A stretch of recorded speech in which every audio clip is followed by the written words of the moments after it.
Zoomcast, le podcast de Zoomar Paris. Bonjour Carmen Juárez Medina. Buenos días. Buenos días. Merci pour ces minutes avec Zoomar de participer à notre podcast Zoomcast. Et vous êtes artiste peintre franco-espagnol et vous êtes également la fondatrice et présidente du Cercle des artistes européens.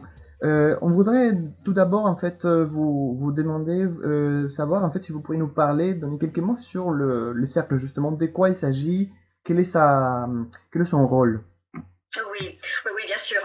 Donc le Cercle des artistes européens est une association loi 1901 réunissant des artistes peintres et sculpteurs de différents pays. L'association a vocation à encourager et promouvoir l'art, les artistes, les activités artistiques et culturelles. Et nous avons 3 mots d'ordre.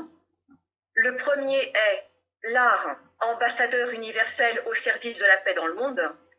En tant qu'artistes originaires de différentes nations, au travers de nos expositions, nous souhaitons montrer l'importance de l'art dans notre civilisation et apporter notre modeste contribution pour une véritable amitié et alliance pour le progrès et la paix. Le deuxième mot d'ordre est tous unis autour de la diversité de l'art. En fait, il ne doit pas y avoir de concurrence entre les artistes. Chacun s'exprime avec sa propre sensibilité et sa propre technique. Le même sujet, représenté par plusieurs artistes, donnera une version complètement différente. Chaque création est personnelle. Pour montrer cette diversité, notre association regroupe une brochette d'artistes ayant différents styles d'expression. Et ces différentes écritures se mettent en valeur chacune par rapport aux autres. Et le troisième mot, le mot d'ordre bien entendu, est pour une nouvelle renaissance de l'art. L'art aujourd'hui est en souffrance et nous devons absolument lui redonner toutes ses lettres de noblesse, qui ont été mises à mal par la spéculation du marché de l'art contemporain et conceptuel. Nous devons faire honneur et sauvegarder ce fabuleux héritage que nous ont laissé nos ancêtres. Il représente une merveilleuse source d'inspiration pour travailler chacun avec sa propre sensibilité et les outils que nous avons aujourd'hui.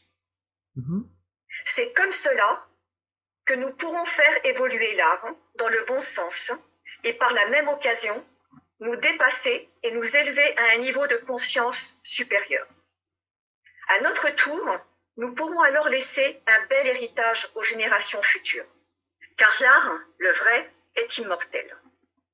Voilà, j'espère avoir résumé ce qu'est le Cercle des artistes européens et avoir répondu à votre question. Absolument, Carmen, c'est vraiment clair, concis et justement en fait en relation avec votre réponse, je voulais vous consulter par l'impact du confinement sanitaire dans certaines activités particulières, mais aussi au niveau justement du cercle qui ont été occasionnés par ces contextes si durs, si compliqués qu'on vit depuis plus d'une cinquantaine de jours. Oui, bien sûr. Voilà, c'est vrai, cette crise sanitaire a aussi fait beaucoup de mal aux artistes auteurs du secteur des beaux-arts, qui ont été complètement oubliés dans les différentes aides proposées par l'État. Et aujourd'hui, beaucoup rencontrent de grandes difficultés.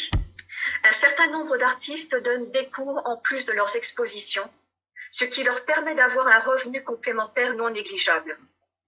Avec le confinement, toutes les activités ont cessé et la majorité des expositions sont annulées pour cette année. L'année 2020 sera une année blanche pour la plupart des artistes. Confinés, les artistes ont donc profité de cette période pour peindre ou sculpter et réaliser de nouvelles créations. La créativité et notre intérêt pour l'art nous ont permis de mieux passer cette période de confinement. D'ailleurs, toutes les personnes qui aiment la création ou ont un centre d'intérêt ont pu le constater, artistes ou pas artistes. Le Cercle des artistes européen, comme toutes les associations, a vu aussi son planning des expositions modifié et être en suspens. En partenariat avec Arcide, fin mai, nous devions participer à une exposition sous forme d'affiche dans le métro parisien, Opéra, ligne numéro 8 en direction de Créteil. Et celle-ci a été reportée du 9 au 15 juin. Pour les Journées du patrimoine également, en septembre, nous avons la programmation d'un salon dans le château de Grouchy, dans la ville d'Osny. Mais il est très difficile de se projeter avec cette crise sanitaire et pour le moment, c'est le point d'interrogation.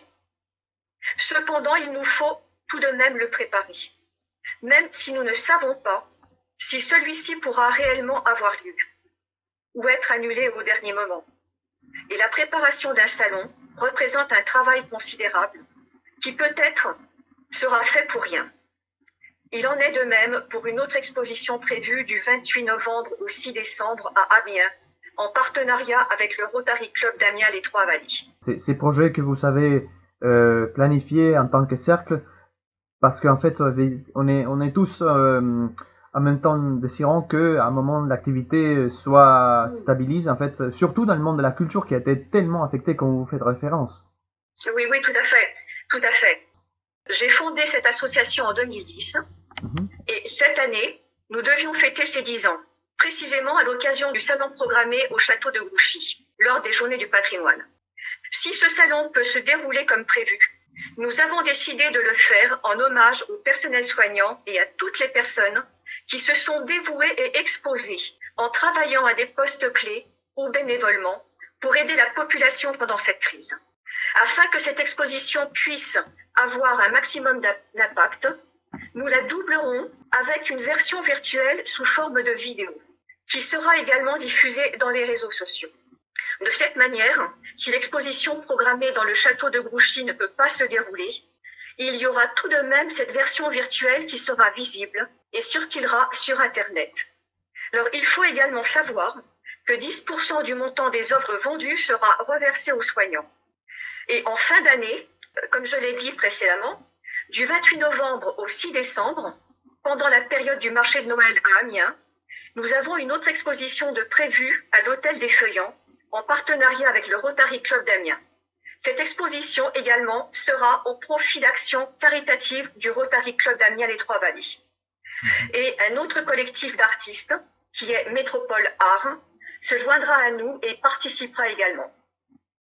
Alors, si la crise sanitaire le permet par la suite, nous aurons peut-être la chance de pouvoir maintenir notre programmation pour 2020, car celle-ci était prévue à la fin de l'année. Et celle du mois de juin se fait sous forme d'affiche. Par contre, maintenant, il va nous falloir prospecter pour chercher des lieux d'exposition pour l'année prochaine, car avec la crise sanitaire, cela n'a pas encore été possible. Et je vous avouerai que les délais sont très courts pour programmer quelque chose pour l'année prochaine. Absolument, c'est vraiment une situation extrêmement compliquée, mais on croise les doigts parce que ce serait vraiment magnifique au moins essayer de réussir au maximum possible en fait toutes ces activités aussi importantes que vous avez déjà planifiées. Vous avez tout à l'heure fait allusion à un point qui est vraiment important, qui est en relation avec les mesures de soutien pour le secteur en fait de la culture. Et je voulais savoir si personnellement vous les considérez suffisantes et surtout si vous savez arriver au temps en fait pour la situation de ces artistes auteurs en fait en même temps qui seraient concernés par les aides gouvernementales. Effectivement, c'est un point important et je vous dirais que non. Les mesures de soutien dans ce secteur sont loin d'être suffisantes. Elles sont même quasiment inexistantes. Les artistes de l'audiovisuel ont été les derniers à être cités dans l'aide apportée suite à la crise sanitaire. Mais le secteur des beaux-arts a été complètement oublié. La France est la principale destination touristique dans le monde. Et ce qui crée cet engouement, ce n'est pas seulement la beauté des paysages de l'Hexagone, mais aussi la beauté de ses monuments, de son architecture et l'importante floraison de sa culture et de ses œuvres d'art. En règle générale, il est à déplorer que les artistes du secteur des beaux-arts, qui contribuent à cette renommée internationale, se voient de plus en plus pénalisés par des charges importantes à payer, alors que les subventions diminuent considérablement ou sont carrément supprimées. Ça, c'est un point important. Et pour montrer une opération d'envergure, aujourd'hui, un artiste ou une association aura de plus en plus de mal et même ne trouvera plus de sponsors ou de mécènes prêts à investir ou à faire des donations dans le domaine des beaux-arts. Par contre, ceux-ci seront toujours plus enclins à le faire pour le monde du sport. Je n'ai rien contre le sport, loin de là, et bien au contraire, c'est important. Mais il serait juste que le secteur des beaux-arts soit de plus en plus reconnu et soutenu, ce qui malheureusement aujourd'hui n'est pas le cas. Nous espérons en tout cas que la balance à le moment puisse être plus équilibrée, parce qu'il y a des secteurs qui effectivement sont en train de souffrir beaucoup, et il est vraiment important en fait de valoriser chacun des secteurs qui soutiennent aussi la France. Carmen Juárez Medina, on voudrait vous remercier justement pour ce panorama que vous avez réussi à nous peindre justement dans ces minutes avec Zoomcast. Et on le rappelle, vous êtes peintre franco-espagnole et en même temps fondatrice et présidente du Cercle des artistes européens. Merci pour avoir partagé avec nous ces moments, et on espère vraiment que la situation puisse s'améliorer et que toutes les activités pourront se réaliser dans les prochains mois, dès que la situation anti-sanitaire sera vraiment donnera les possibilités de le faire. Merci. Oui, espérons-le, il faut garder espoir. Et puis, merci à vous également et à toute l'équipe de Zoom Art pour ces quelques moments passés ensemble. Merci beaucoup. Découvrez tous nos podcasts disponibles sur notre site zoomart.fr. Vous nous trouverez également sur Facebook, YouTube et Instagram.